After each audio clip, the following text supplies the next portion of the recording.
Hi hello welcome to the home life channel. ఏ టిఫిన్స్లోకైనా బాగా టేస్టీగా ఉండే ఒక చట్నీ చూద్దామండి. దీనికోసం టమాటా, కొత్తిమీర, ఇంకా పుదీనా, ఇంకా ఎండుమిర్చి కావాలి. ఎండుమిర్చిని కొంచెం ఆయిల్ వేసుకొని ఫ్రై చేసుకోవాలి. ఫ్రై చేసి పక్కన పెట్టుకోవాలి. అదే నూనెలో టమాటాలు కూడా యాడ్ చేసుకొని బాగా మెత్తగా అయ్యేదాకా లిడ్ క్లోజ్ చేసుకొని వేయించుకోవాలి. కొంచెం వేగాక అందులోనే పుదీనాను కూడా వేసుకోవాలి. దీనిలోనే టేస్ట్కి సరిపడా సాల్ట్ కూడా నేను ఇప్పుడే యాడ్ చేసుకుంటున్నాను. పుదీనా కూడా వేసి బాగా మగ్గించాక అది కూడా బాగా మగ్గాక కొత్తిమీర కూడా యాడ్ చేసుకోవాలి. దాన్ని కూడా లిడ్ క్లోజ్ చేసుకొని బాగా దగ్గరగా అయ్యేదాకా వేయించుకోవాలి.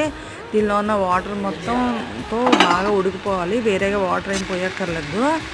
ఇవన్నీ బాగా వేగిపోయాక స్టవ్ ఫ్లేమ్ ఆఫ్ చేసుకోవాలి. ఆఫ్ చేసుకుని బాగా చల్లారాక మిక్సీ ఆడుకోవాలి.